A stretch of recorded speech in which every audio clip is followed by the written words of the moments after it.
Assalamualaikum warahmatullahi wabarakatuh. Hai anak-anak, selamat pagi. Selamat bertemu kembali dengan Ibu di pelajaran IPA. Ya, untuk pertemuan kedua kali ini kita sudah memasuki bagian pertama ya, yaitu tentang gerak benda dan makhluk hidup di lingkungan sekitar.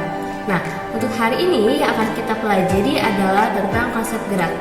Untuk anak-anak tetap semangat walaupun belajarnya masih di rumah aja. Nah, sekarang kita langsung simak ya materi tentang konsep gerak. Silahkan. Ya, anak-anak, selamat datang di mata pelajaran IPA. Baik, untuk pertemuan kali ini kita sudah masuk ke pertemuan yang kedua. Nah, untuk pertemuan kali ini kita masuk ke bab yang pertama, yaitu tentang bab gerak makhluk hidup di lingkungan sekitar. Nah, untuk kali ini yang akan kita pelajari adalah tentang konsep gerak. Ya, apa itu gerak? Ya, gerak adalah perubahan posisi suatu benda terhadap suatu titik acuan tertentu. Perhatikan gambar berikut. Ya, terdapat sebuah mobil yang melaju dari titik A ke titik B. Nah, dapat kita pastikan di titik A ini merupakan suatu titik acuan yang dimana mobil tersebut akan bergerak. Artinya mobil tersebut bisa dikatakan bergerak karena berubah posisi dari titik acuan A ke titik B. Nah, perhatikan ilustrasi jarak rumah ke sekolah berikut ini. Ya, mari kita ilustrasikan ada seseorang yang berangkat dari rumah ke sekolah lalu kembali lagi ke rumah. Nah, dapat kita simpulkan berdasarkan ilustrasi tersebut, jarak tempuh dari sekolah ke rumah adalah 2 km. Kemudian, jarak dari rumah ke sekolah dan balik lagi ke rumah adalah 4 km. Nah, sementara untuk perpindahannya bernilai 0 jika dihitung perjalanan dari rumah ke sekolah, lalu dari sekolah kembali lagi ke rumah. Anak-anak, perlu kita bedakan bahwa jarak dan perpindahan itu dapat didefinisikan sebagai berikut. Untuk jarak adalah panjang lintasan yang ditempuh.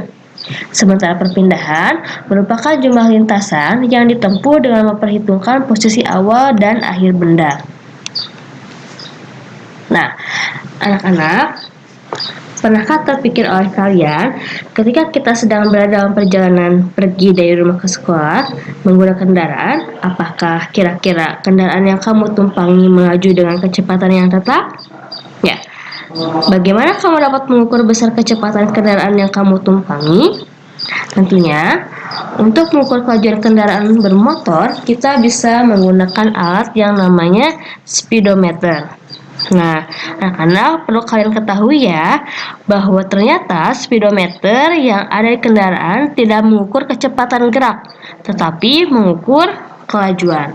Nah, mari kita bedakan apa bedanya kelajuan dan juga kecepatan. Untuk kelajuan mengukur jarak tempuh tanpa memperhatikan arah atau dapat dikatakan dengan besaran skala. Sementara untuk kecepatan mengukur perpindahan dengan memperhatikan arah, maka kecepatan ini dikategorikan sebagai besaran vektor. Nah, anak-anak, meskipun kelajuan dan kecepatan memiliki definisi konsep yang berbeda, namun pada gerak lurus beraturan atau GLB, simbol dan satuannya sama, yaitu simbolnya V dan satuannya meter per second. Ya, kita masuk ke gerak lurus beraturan. Apa sih itu GLB? Ya, GLB adalah gerak suatu benda pada lintasan lurus dengan kecepatan yang tetap atau konstan. Karena kecepatan tetap, maka percepatannya adalah 0. Ya, contoh, pergerakan mobil pada lintasan sirkuit yang lurus dengan kecepatan yang tetap. Nah, secara matematis, rumus GLB sama seperti rumus kecepatan dan dapat dituliskan sebagai berikut. Kita bisa lihat di sini. Rumus GLB dinyatakan dengan V sama dengan S per T, atau S sama dengan V kali T. T sama dengan S per V, di mana keterangannya adalah sebagai berikut. V merupakan kecepatan dengan satuannya meter per second, S merupakan jarak dengan satuan meter, T merupakan waktu dengan satuan second. Dari rumus tersebut, kita dapat mengetahui bahwa yang mempengaruhi GLB hanyalah kecepatan dan waktu. Karena kecepatannya tetap, maka kita tidak dapat maka kita dapat membuat grafiknya seperti berikut. Ini grafik yang dapat kita lihat ya. Kecepatannya tetap ya. Contoh soal, perhatikan. Ada sebuah soal tentang GLB. Mainan motor-motoran IBA menempuh jarak 100 meter dengan waktu 25 detik. Berapakah kecepatan motor-motoran IBA? Ya, untuk menjawabnya, diketahui S atau jaraknya 100 meter. Kita lihat dari sini ya. Untuk T 25 sekon. Waktunya ini 25 detik. Ditanyakannya adalah V atau kecepatan. Jawab. V atau kecepatan sama dengan S per T atau jarak dibagi dengan waktu. Di mana S-nya sama dengan 100, T-nya sama dengan 25. 100 dibagi 25 sama dengan 4 meter per sekon.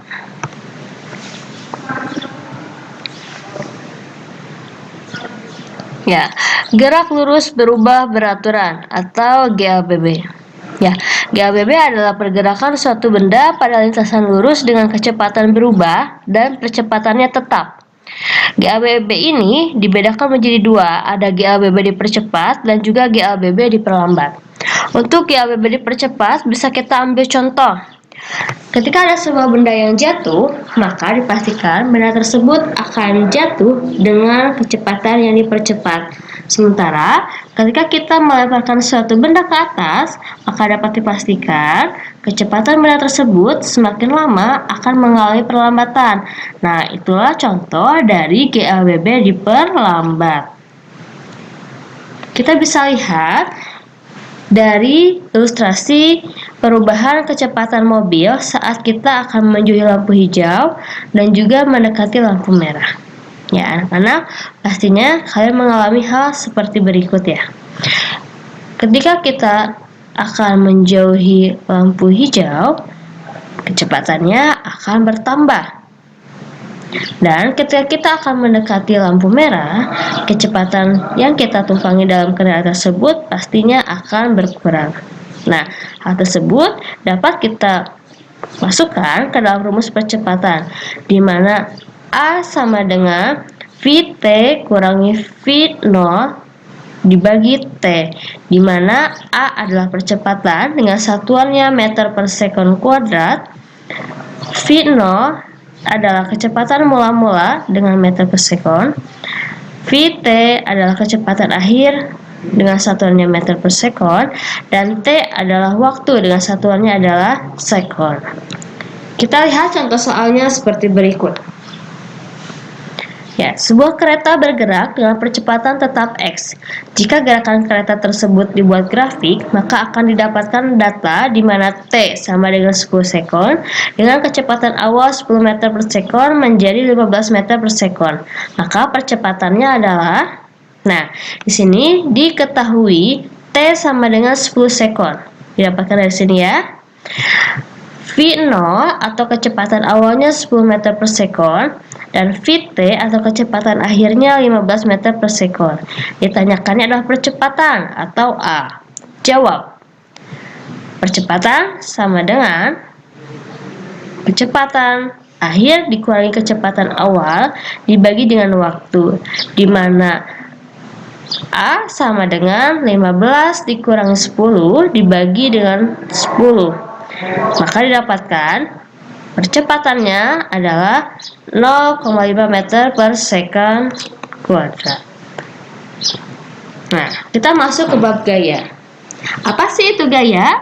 Ya, gaya adalah tarikan atau dorongan. Nah, klasifikasi gaya dibedakan menjadi dua. Ada gaya sentuh dan juga gaya tak sentuh. Untuk gaya sentuh, contohnya adalah ada gaya otot, bisa kita lihat di sini. Nah, dan juga gaya gesek. Untuk gaya tak sentuh, kita bisa lihat ada contohnya gaya magnet dan juga gaya gravitasi. Nah, anak-anak, kita masuk ke bab atau ke materi hukum Newton. Ya, bisa kita lihat di sini ada seorang ilmuwan yang bernama Sir Isaac Newton. Nah, Sir Isaac Newton inilah penemu dari hukum Newton. Sebelum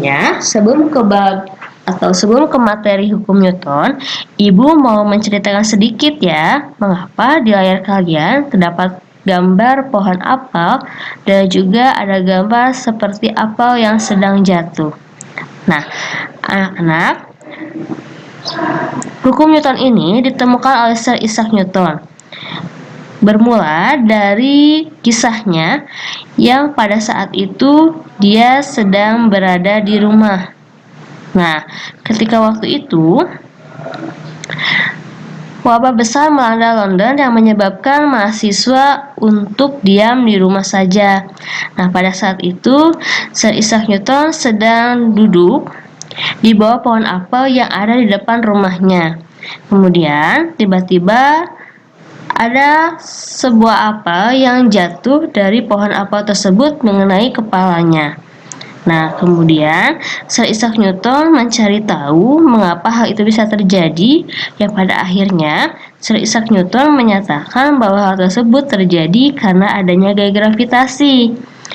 Nah, akhirnya Sir Isaac Newton menyimpulkan bahwa gaya gravitasi tersebut terjadi pada apel yang jatuh pada kepalanya.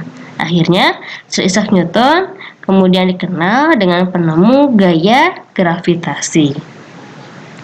Nah, hukum Newton itu terdiri dari 3 jenis. Ada hukum 1 Newton, hukum 2 Newton, dan hukum 3 Newton. Pertama, hukum 1 Newton. Nah, hukum 1 Newton ini menyatakan sifat inersia benda, bahwa benda yang tidak mengalami resultan gaya akan tetap diam atau bergerak lurus beraturan. Di mana bisa kalian lihat di sini, gaya sama dengan 0. Ya. Ibu yakin kalian pernah berada di dalam sebuah mobil yang sedang menuju kencang, kemudian tiba-tiba direm. Apa yang terjadi? Pasti badan kalian akan terdorong ke depan ya.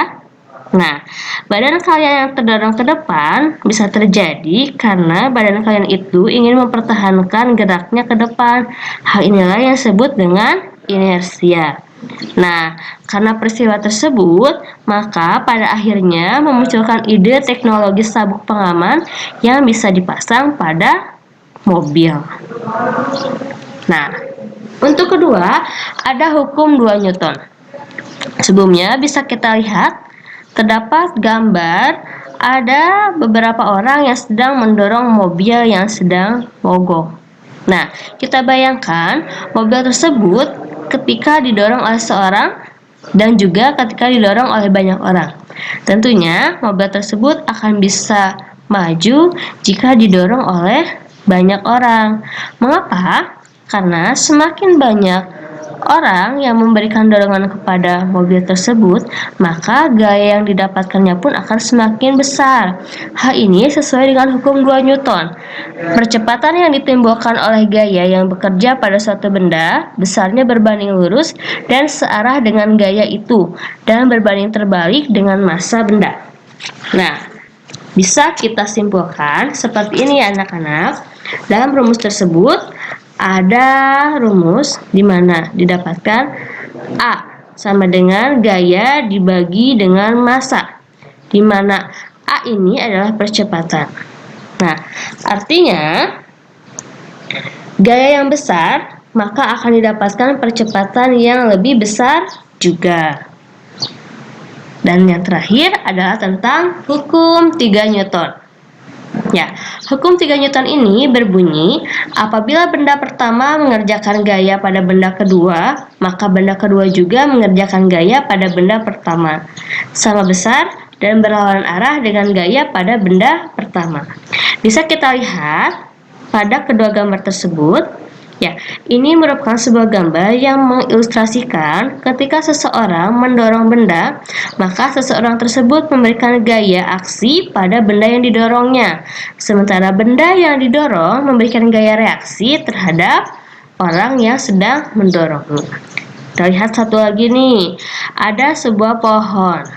Ya, ketika pohon ini ditarik, maka gaya tarik pada anak terhadap pohon ini terjadi dan juga gaya tarik pohon terhadap anak, sehingga ada gaya aksi dan juga ada gaya reaksi. Dapat disimpulkanlah seperti ini anak-anak. Hukum Newton 3 merupakan F aksi sama dengan F reaksi atau gaya aksi sama dengan gaya reaksi. Baik anak-anak, itu adalah materi tentang konsep gerak. Terima kasih atas perhatiannya. Sampai jumpa di pertemuan berikutnya.